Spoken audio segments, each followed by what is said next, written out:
Welcome to the Rustic Garden Homestead. This video is all about sort of your mental health, but just feeling good about your garden. What do you do when you get overwhelmed by the garden? The tasks that have to be done, and it happens for all of us, especially now, middle of September, transitioning from warm crops to cool crops. Summer was kind of brutal. We might be a little bit burned out. It's really easy to get overwhelmed. So for, a positive mindset, really think about what you've accomplished in the garden, what you love about gardening every time you walk out there. I'm just walking out now for the first time. Think about how you love to create and sculpt out of the earth and the enjoyment that you get out of just watching things grow. And that helps kind of, set the tone that, yeah, you got to go in and do a lot of work. We're going to see a lot of work that has to be done in here, but don't get overwhelmed by it. It's real easy to get overwhelmed. Then you kind of go back in the house, things get worse, and then the experience doesn't turn out so good. So this area was a lot of weeds not too long ago. Start out with just taking a look at how things are growing, the things that are looking pretty good. These are all different cool weather crops. And this space was pretty much knee-high in weeds. I appreciate what I've accomplished. I know that with some work, I can transition other parts of my garden over to something like this. Love the fact that I dug out potatoes that have been sitting in there since June, early July, and I'm going to be eating those. I've been giving them away actually. And just take a second, not too long, 15, 20 seconds, a minute, and just enjoy what's still going on. I've got peppers that I'm going to be able to dry down the line, and then slowly swing back around to what you have to get into and deal with. So recently, coming into my west gate here, I keep seeing this tower, and these plants were yellow, the peppers were yellow. I fed them, then I went away. Now they're kind of dried out, and it kind of bothers me, brings me down a little bit every time I see them, and I keep thinking, should I save them? What should I do? Well, at this point, I'm just going to get rid of them so that every time I walk into that garden, I'm not seeing this. It's not urgent, but if I get rid of it, it's going to bother me less, and then I can focus on some other things in the garden. Let me take care of that, show you what it looks like when I walk in. As I'm breaking it down, some of what's going on now is like, I'm saying, should I keep these peppers? Should I get rid of them? What should I do? And it's slowing me down a little bit, overwhelming me a little bit, wondering, should I keep all the produce? I'm going to keep the shishitos down on the bottom. Everything else is going to be thrown into compost. Just make a decision and then go with it. Don't overthink it. Don't over labor on making the decision. The other thing to do is, as you're doing this, rather than focusing on how I've got so much to pull out of here or I don't have a lot of time, think about the success. I got so many peppers off of here, and that was my decision. Yeah, these peppers might be great, some of them I could save, but am I going to eat them in time? Where am I going to put them? All that kind of stuff. I got so much production out of here. I'm just kind of going over in my head how successful it was, thinking about next year, which of the pepper varieties I want to keep, and just going over a process of success. This was a really successful container. I can repeat this next year. I can get a lot of peppers out of here, and next year I can improve it by just watering it a little bit more and staying up on the fertilizers. Now I can walk in, not be distracted by the peppers that are coming out of there that are really beat up, not looking good. Makes enjoyment potential a little bit better in the sense that when I walk in now, I can look at what I started about 8 weeks ago, and these cool weather crops are going pretty good. So just making that quick change took maybe 15 minutes. It's out of sight, it's out of mind, it's not going to bother me anymore. Now, I don't have to go and look through the entire garden and say, I have to change over all these warm weather crops. There's a lot of crops dying out. Little pieces each day, and then you'll slowly transform your garden over to all those cool weather crops. And I don't know if you noticed, but this tower was leaning a whole lot. So I took the time, fixed the base. This is set up, ready for the spring. So now when I come in, I can take a look in this space, and it looks pretty good. I cleaned up some stuff that was over there, and take a break. I'm happy with how this, is growing in here. This is one tomato that I'm going to be keeping. It's a supersonic. As of mid-September, with some spraying, minimal care, well, actually the same care of all of my tomatoes throughout my garden, this guy is doing really well. It's going to be a keeper. So some things I like to do is really go through my head now in September. What am I going to keep? What am I going to bring back? When I come into here, there's white flies on the cabbage, and then I look over and I see there's a fungus on my cucumbers, although I've been treating it. I went away, the fungus is back. I also have harlequin beetles. They all take a little bit different kinds of sprays and care. If I sit back right now and say I have to do all 3 of these today, it's going to start to overwhelm me. So I'm going to pick one thing, and it's going to be to spray the antifungal. And I will just mix up my antifungal spray, spray it on there. In fact, I have it set up. I use baking soda and water for an antifungal around now. I use different things, but it doesn't matter. Just pick an antifungal. I'm going to spray. Motivation-wise, the fungus that you see comes in all the time in Maryland when the temperatures get down to the 50s at night, cools down during the day into the 70s.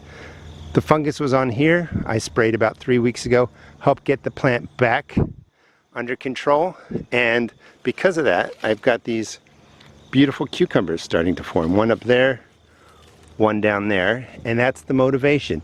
That, yeah, it's some work, but if I come out here and spray again, still going to be beat up leaves, but the new leaves are coming. I'm going to protect them, and I'm going to continue to get cucumbers, and I think I'll get cucumbers well into October here in Maryland. If I kind of move over this way, that overwhelming feeling is going to come again.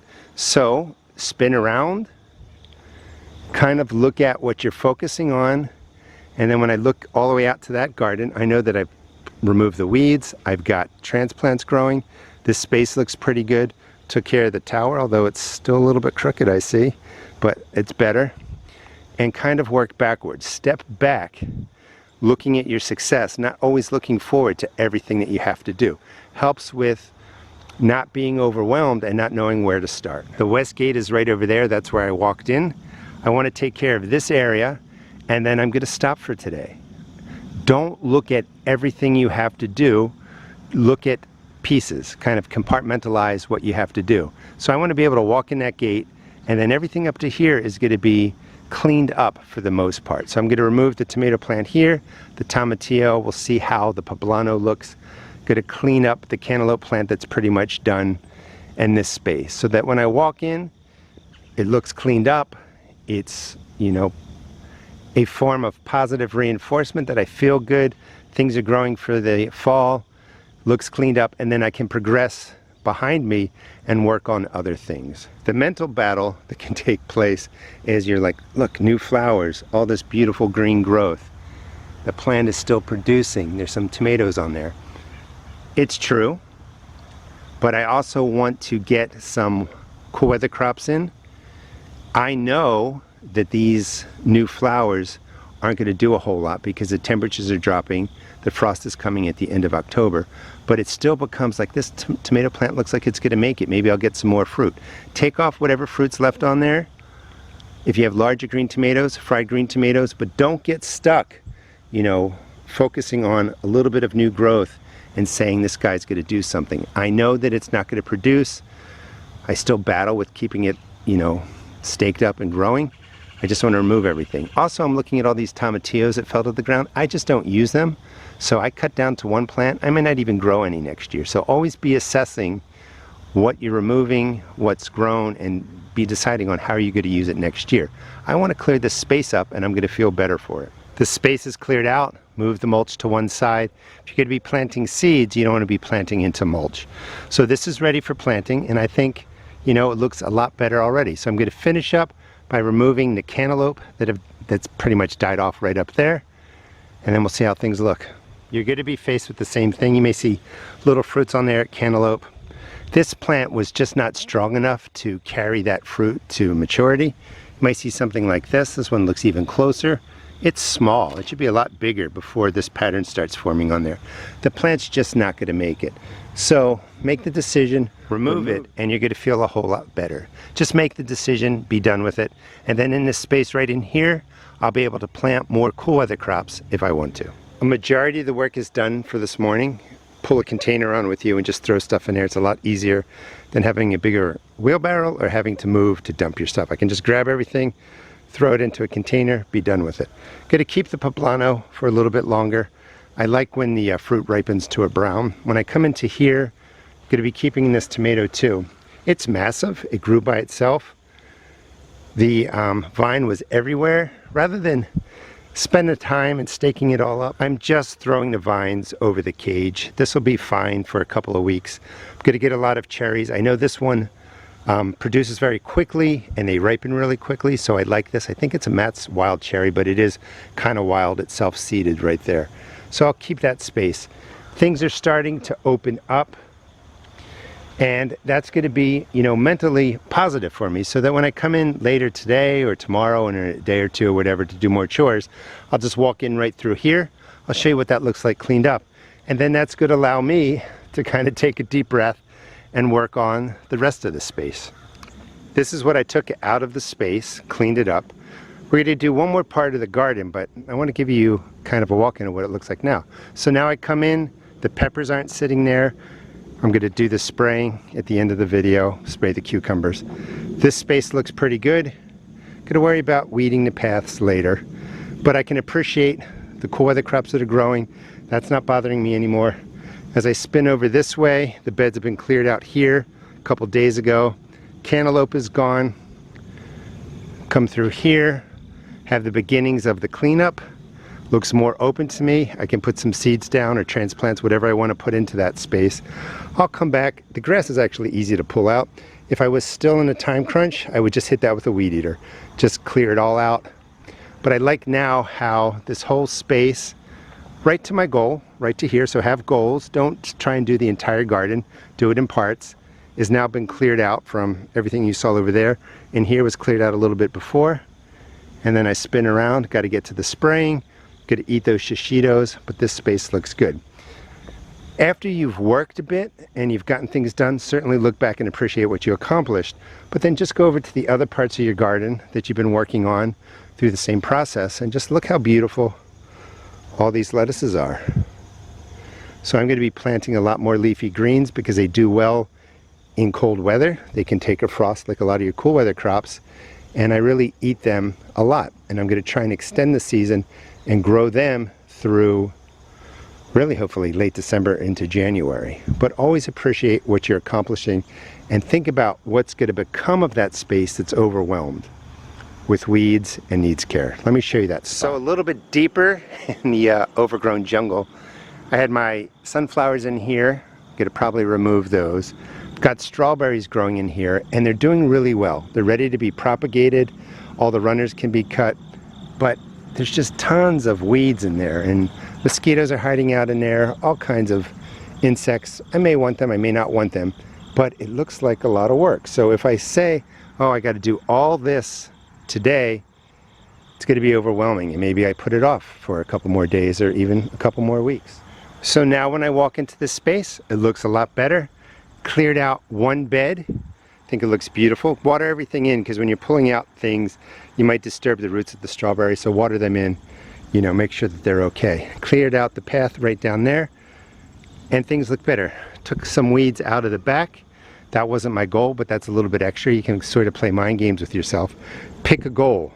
This bed, this row, what I did back there was extra. This way, I feel like I've achieved my goal. I've completed two things, did a little bit more. If I said I wanted to do all of it, couldn't finish it, it's real easy then to be like, oh, I didn't finish what I was supposed to do. If that's the case, take a look at what you've accomplished. This only took 15 minutes, maybe 20 minutes. Removed all the debris, all those strawberries out of there. These are all the weeds, and you definitely want to get to the weeds before the flowers turn to seed and the seeds start dropping. So this was really close to having the seeds drop. All those purple flowers on there are going to turn into seeds. So I've made it. I've done this, I've accomplished it.